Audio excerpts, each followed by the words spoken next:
Bonjour Général Clément Bollet. Bonjour. Depuis 2020, le Mali, la Guinée, le Burkina Faso, le Tchad, le Soudan, le Gabon et le Niger sont en proie à l'instabilité. Tous ont en commun d'avoir subi des coups d'État. Alors pour faire un premier bilan, comment expliquer d'abord en particulier au Sahel cette contagion? Alors je crois que oui, vous avez raison de souligner cette contagion de coup d'État, ou en tout cas de remise en cause du mode de gouvernance façon brutale. Mais vous savez que c'est pas une nouveauté sur le continent africain et ailleurs d'ailleurs non plus. Il y en a eu plus de 200 depuis les indépendances mais en 1960. Mais c'est vrai que ces dernières années, cette toute dernière année, 2023, a été quand même très, très riche dans ce genre d'événements, avec quand même une particularité, moi, que je soulève, c'est que, il y a eu, pour la plupart de ces coups d'État, le soutien de la rue. Le soutien de la rue a été obtenu extrêmement facilement par les juntes qui se sont imposées au pouvoir, qui ont, comme elles le disent, pris leurs responsabilités. Je crois que c'est ça l'élément qui est intéressant à analyser. Pourquoi un soutien de la rue? Parce que les gouvernants qui ont été renversés, qui étaient pointés, remis en cause et surtout conspués par on se rendait peut-être mal compte du degré d'impopularité de ces présidents qui, à entendre la rue, et ont ruiné le pays et leur pays, n'arrivant même plus à exécuter ce qu'on appelle les missions régaliennes d'éducation, de santé, de protection des populations, d'amélioration sociale et puis de sécurité. Et nombre de ces putschistes invoquent des raisons de sécurité en brandissant l'argument de la menace terroriste. Est-ce que ces coups d'État militaires peuvent véritablement éradiquer cette menace? Le terrorisme, c'est pas une cause, c'est pas la cause de la déstabilisation, c'est une conséquence de déstabilisation. La véritable cause, c'est la faillite de l'État, la faillite des États, qui ne peuvent plus remplir leur mission régalienne, comme je vous l'expliquais. Alors maintenant, le terrorisme, il a trouvé un état de faiblesse face à lui, et il en a très largement profité. Et je crois que c'est un deuxième point fort de l'année 2023, du fait des décisions prises par les juntes de remettre en cause leurs alliés ou leurs partenaires traditionnels pour des aides plus alternatives, moins organisées. Enfin, en tout cas, on verra ce que ça va donner. Mais le premier bilan, en termes de terrorisme, il est largement à la défaveur des juntes. Le terrorisme est en train de gagner à une vitesse stupéfiante, avec un élément extrêmement inquiétant en cette fin d'année. Les deux grands mouvements terroristes qui sont présents et d'ailleurs qui s'affrontaient jusque-là dans le Sahel.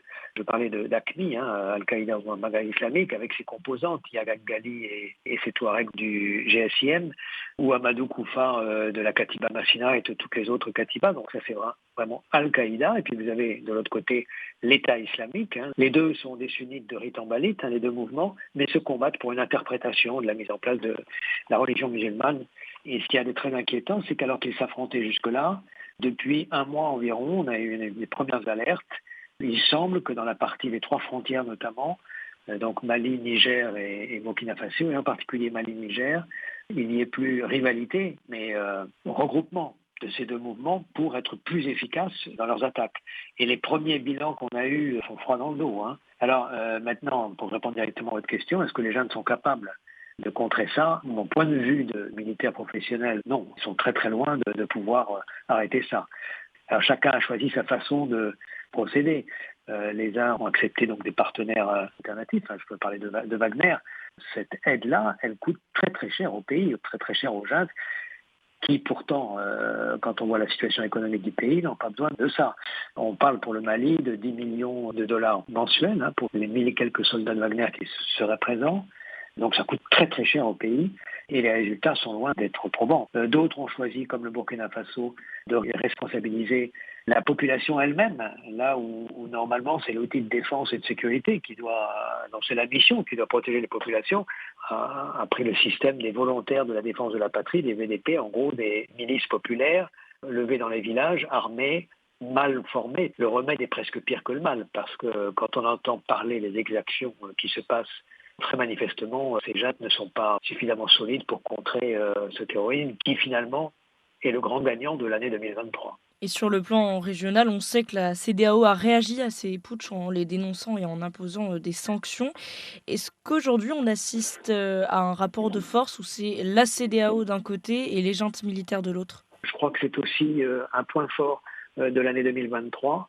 Effectivement, il y a eu une très forte réaction de la CEDEAO, assez spectaculaire en termes de prise de sanctions et même si elle n'est pas intervenue directement militairement, malgré ce qu'elle semblait vouloir faire au moins au Niger. Mais vous avez vu la réaction que ça a provoqué.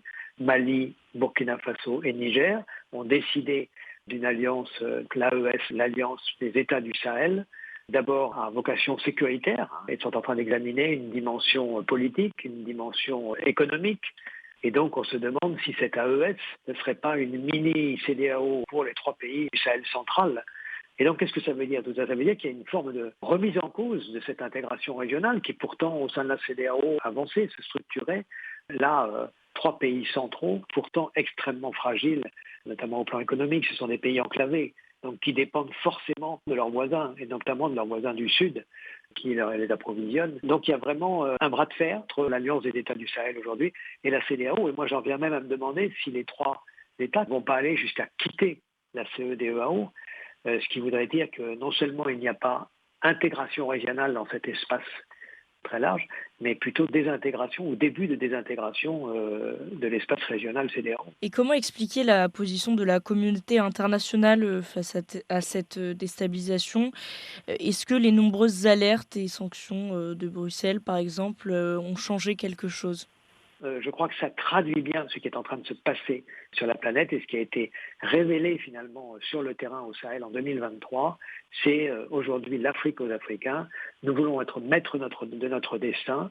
Nous voulons vouloir choisir nos partenaires, nos modes de gouvernance, notre système de monnaie, le choix de la Centrafrique pour la crypto-monnaie.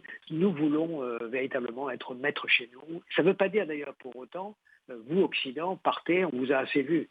C'est pas ça. Je crois que dans le message, il y a un dit, c'est l'Afrique aux Africains, et il y a un non-dit qui est mais vous, pays riches, aux infrastructures puissantes, etc., bien sûr qu'on a besoin de vous, à une condition, c'est que vous ayez bien compris le message et que tout ce que vous nous proposiez, nous fassions, que ce soit nos propositions, nos solutions, à notre façon et à nos conditions. Et je voulais revenir sur la particularité du Gabon, qui a connu un coup d'État le 30 août dernier. Cette fois-ci, les réactions internationales, ont été différentes. Le chef de la diplomatie de l'Union européenne, Joseph Borrell, avait insisté à l'époque sur la différence entre les coups d'État au Niger et au Gabon, soulignant que ce dernier faisait suite à des élections entachées d'irrégularités. Pourquoi, à votre avis, il y a cette différence qui est notée? Alors, le contexte, il est toujours le même. Il y a eu soutien de la rue immédiat au Gabon. Le général Oligui a eu le bon sens et la sagesse de donner tout de suite des signes d'apaisement et a essayé de situer le sens de son geste en promettant un retour au système politique traditionnel, mais en promettant d'établir les bases justes, équilibrées, donnant ses chances à tout le monde, d'un retour à l'ordre constitutionnel normal. Et donc je crois que c'est tout ça qui a un petit peu troublé la communauté internationale. Et on verra le comportement de cette transition. D'abord, si c'est véritablement une transition, ce qui semble ne pas du tout être le cas dans le golfe de Guinée, tant la Guinée que les autres, aucune des juntes au nord ne donne des signes que la transition sera véritablement une transition. Ça semble plutôt être une transition de très très très très long terme. Voilà, on va voir s'il en est de même au Gabon, mais les premiers signes donnés sont extrêmement encourageants dans tous les domaines. Et à quoi peut-on s'attendre dans les 12 prochains mois? Et est-ce qu'on pourrait voir des coups d'État arriver dans d'autres pays africains? Oui, pour tous ceux qui n'auront pas compris le contexte qui s'est installé maintenant sur le continent africain parce qu'il est irréversible. Et si des autocrates en place depuis des dizaines et des dizaines d'années n'ont pas bien compris ce message, ça risque de chauffer pour eux et d'aller très vite. Donc je crois que tous ceux qui n'ont pas compris ce message-là risquent un mouvement comme ça, où la rue, maintenant, n'hésite plus. D'ailleurs, on parlait de fatalité de la rue africaine, c'est fini ça. Les populations, elles préfèrent affronter ces mauvais gouvernants dans la rue, quitte à en payer le prix du sang, plutôt que de continuer à subir tout ce que font subir ceux qui oublient de servir l'État. Merci beaucoup, Général Clément Bollet, d'avoir été avec nous sur Médien. Je vous en prie. Au revoir, très bonne journée. Merci, au revoir.